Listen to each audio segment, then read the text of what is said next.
Morning students, welcome to the TSN school. आज हम पढ़ेंगे आपकी हिंदी विषय की पाठ्य पुस्तक बसंत भाग 3 का पाठ 5, जिसका नाम है चिट्ठियों की अनूठी दुनिया और इसके लेखक हैं अरविंद कुमार सिंह। पाठ पढ़ने से पहले जानते हैं लेखक परिचय और पाठ परिचय। लेखक अरविंद कुमार सिंह जी का जन्म 7 अप्रैल 1965 को उत्तर प्रदेश के बस्सी जिले में हुआ।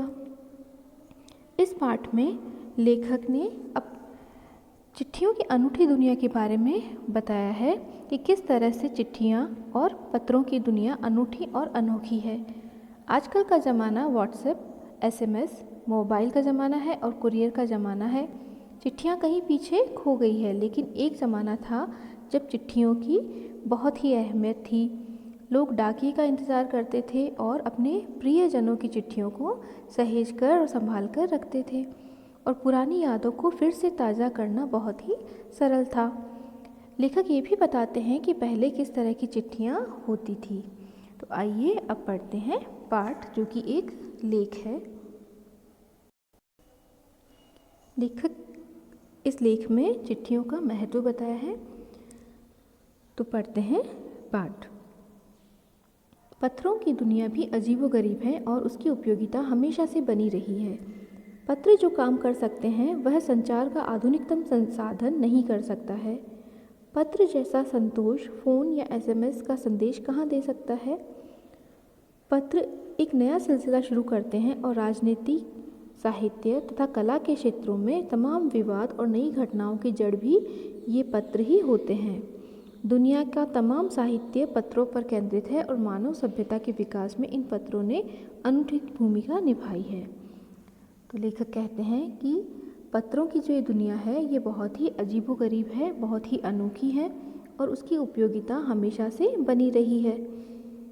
हमेशा से पत्र, जब पहले डाकिये नहीं होते थे, पोस्ट ऑफिस या डाकघर नहीं होता था, उससे पहले भी पत्रों का आदान प्रदान होता था।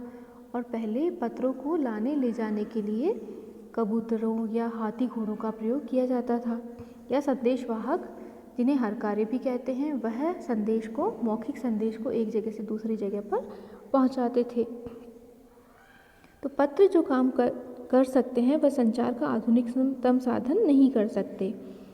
तो जो संदेश या जो भावनाएं पत्रों के माध्यम से एक जगह से दूसरी जगह पहुंचाई जाती थी, वे जो आधुनिक संचार के साधन हैं, SMS है या फ़ोन, या फिर जो अभी वर्तमान में व्हाट्सएप और SMS वगैरह जो हैं, उससे नहीं पहुंचाई जा सकती। पत्र एक नया सिलसिला शुरू करते हैं और राजनीति, साहित्य तथा कला के क्षेत्रों में तमाम विवाद और नई घटनाओं की जड़ भी पत्र ही होते हैं। पत्रों से एक नया सिलसिला या नया दौर शुरू होता है। राजनीति हो, चाहे साहित्य हो, चाहे कला हो, हर क्षेत्रों में पत्रों से ही विवाद उत्पन्न होता है और नई घटनाएं भी पत्रों के माध्यम से ही शुरू होती है।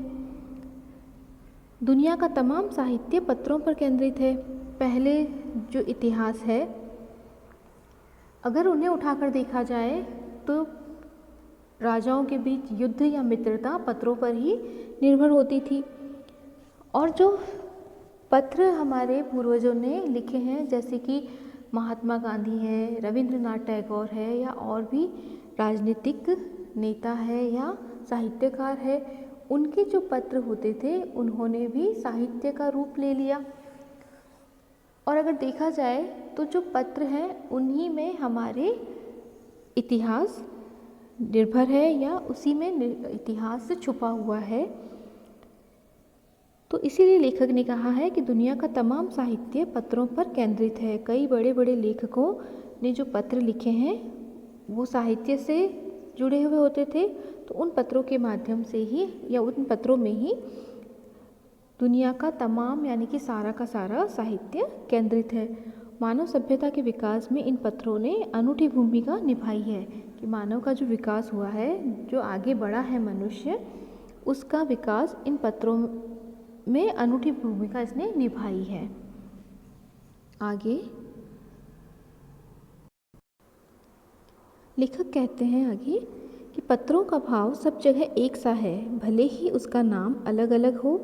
पत्र को उर्दू में खत, संस्कृत में पत्र, कन्नड़ में कागद, तेलुगु में उत्तरम, जाबू और लेख तथा तमिल में कड़ित कहा जाता है। पत्र यादों को सहेज कर रखते हैं, इसमें किसी को कोई संदेह नहीं है। हर एक की अपनी पत्र लेखन कला है और हर एक के पत्रों का अपना दायरा। तो लेखक कहते हैं कि पत्र भले ही किसी भी भाषा में किसी भी तरह से लिखे जाएं, लेकिन भाव सब में एक जैसा है कि भले ही उसका नाम अलग अलग हो, क्योंकि हमारे देश में कई भाषाएं बोली जाती है, तो एक ही शब्द को अलग अलग भाषाओं में अलग अलग नामों से जाना जाता है। तो उसी तरह से पत्र भी अलग अलग भाषाओं में अलग अलग नामों से जाना जाता है। तो उसमें उन्होंने उदाहरण दिया है कि पत्र को उर्दू में तो खत कहते हैं, संस्कृत में पत्र, कन्नड़ में कागद, तेलुगु भाषा में उत्तरम, जाबू और लेख कहते हैं और तमिल में कड़ित कहा जाता है। लेकिन है तो वह पत्र ही, और पत्र यादों को सहेज कर रखते हैं, इसमें किसी को कोई संदेह नहीं है। किसी को पुरानी यादों को, पुरानी बातों को पत्र में जो लिखा जाता है, उनमें उन यादों को संजोकर यानी सहेज कर रखा जाता है। इसमें किसी को भी कोई संदेह या शक नहीं होगा। हर एक की अपनी पत्र लेखन कला है कि हम किस तरह से पत्र लिखते हैं, ये सब पे अलग अलग निर्भर करता है कि वो किस तरह पत्र शुरू करते हैं, किस तरह से कोई लेख की तरह लिखता है, कोई घटनाओं को जोड़ते हुए लिखता है, कोई हंसी मजाक करते हुए लिखता है। तो सबकी अपनी अपनी कला है और हर एक के पत्रों का अपना दायरा है। पत्र दायरा मतलब कि उसका क्षेत्र। तो जैसे हम अपने परिवार के लोगों को लिखते हैं तो अपने परिवारजनों के बारे में, अगर राजनीतिक है तो राजनीति से जुड़ा हुआ, साहित्यिक है तो साहित्य से जुड़ा होगा। तो इस तरह से हर एक का अपना अपना दायरा होता है। अब आगे, दुनिया भर में रोज़ करोड़ों पत्र एक दूसरे को तलाशते तमाम ठिकानों तक पहुंचते हैं। भारत में ही रोज़ 4.5 करोड़ चिट्ठियां डाक में डाली जाती हैं, जो साबित करती है कि पत्र कितनी अहमियत रखते हैं। लेखक कहते हैं कि दुनिया भर में रोज़ ही करोड़ों पत्र लिखे जाते हैं और फिर वो एक जगह से दूसरे जगह, यानी कि जहाँ के लिए उन्हें लिखा गया है वहाँ ठिकानों, यानी कि उनके जो लक्ष्य हैं, जहाँ का पता दिया होता है, वहाँ तक पहुँचाए जाते हैं। उन पतों को ढूंढते हुए पहुँचाए जाते हैं। और भारत में ही रोज़ 4.5 करोड़ चिट्ठियाँ डाक में डाली जाती हैं, यानी कि अभी भी पत्रों का उतना ही महत्व है। हाँ, कुछ कम ज़रूर हुआ है, लेकिन फिर भी इनकी पत्रों की अहमियत अभी भी बाकी है। पंडित जवाहरलाल नेहरू ने सन 1953 में सही ही कहा था कि हज़ारों सालों तक संचार का साधन केवल हरकारे या रनर्स या फिर तेज घोड़े रहे हैं। उसके बाद पहिए आए, पर रेलवे और तार से भारी बदलाव आया। तार ने रेलों से भी तेज गति से संवाद पहुंचाने का सिलसिला शुरू किया। अब टेलीफोन, वायरलेस और आगे रडार दुनिया बदल रहा है।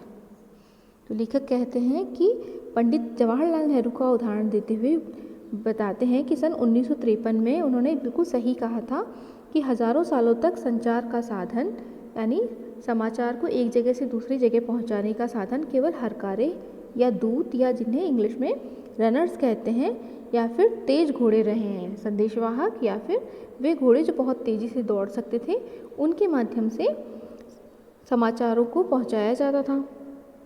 उसके बाद पहिए यानी कि रेल का आविष्कार हुआ और ट्रेन या रेलों की वजह से संदेश हज़ारों लाखों की संख्या में पत्रों को एक जगह से दूसरी जगह जल्दी से भेजा जाने लगा।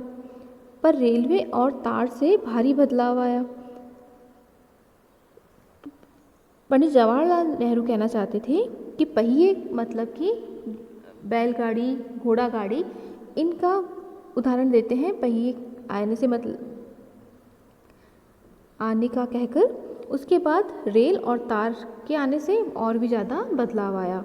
तो रेलवे की मदद से बहुत ज़्यादा पत्रों को एक साथ एक जगह से दूसरी जगह ले जाया जाने लगा और उससे भी ज़्यादा बदलाव आया तार से, जो कुछ ही क्षणों में जो भी संदेश होता था, लेकिन इसकी सीमाएं थी कि कुछ ही शब्दों में हम अपने संदेश को पहुंचा सकते थे। तो तार के माध्यम से और भी ज़्यादा बदलाव आया जल्दी से संदेश पहुंचाने में, और तार ने रेलों से भी तेज़ गति से संवाद पहुंचाने का सिलसिला शुरू किया, यानी कि नया दौर शुरू हुआ तार से, जिसने रेल से भी ज़्यादा तेज़ी से समाचार पहुंचाने का सिलसिला शुरू किया। अब टेलीफोन, वायरलेस और आगे रडार दुनिया बदल रहे हैं। यानी कि जब जवाहरलाल नेहरू जी ने ये बात कही, उस समय मोबाइल फ़ोन का दुनिया में सोचा भी नहीं गया था। तो उस समय तक टेलीफोन और वायरलेस ही होते थे, और उनकी वजह से वो कह रहे थे कि उनकी वजह से दुनिया बदल रही है और आगे रडार की दुनिया और भी तेज़ी से संदेश को पहुंचाने का काम करेगी। आगे पिछली शताब्दी में पत्र लेखन ने एक कला का रूप ले लिया। डाक व्यवस्था के सुधार के साथ पत्रों को सही दिशा देने के लिए विशेष प्रयास किए गए। पत्र संस्कृति विकसित करने के लिए स्कूली पाठ्यक्रमों में पत्र लेखन का विषय भी शामिल किया गया। भारत ही नहीं, दुनिया के कई देशों में ये प्रयास चले और विश्व डाक संघ ने अपनी ओर से भी काफ़ी प्रयास किए। तो यहाँ लेखक कहते हैं कि पिछली शताब्दी यानी कि 19वीं जो शताब्दी थी, उसमें पत्र लेखन ने एक कला का रूप ले लिया, यानी पत्र लिखना एक कला मानी जाने लगी, और डाक व्यवस्था के सुधार के साथ पत्रों को सही दिशा देने के लिए विशेष प्रयास किए गए कि पत्र जो हैं सही पते पर समय से पहुँचे और अच्छे से लिखे जाएं। इसके लिए कई विशेष प्रयास किए गए, और इस संस्कृति यानी पत्र लेखन की जो संस्कृति है उसे सभी में विकसित करने के लिए, यानी बचपन से ही यह संस्कृति या ये कला सभी में आए, उसके लिए स्कूली पाठ्यक्रमों या सिलेबस में भी पत्र लेखन का विषय शामिल किया। जैसे कि आप जानते हैं, आपकी हिंदी व्याकरण में भी पत्र लेखन टॉपिक है।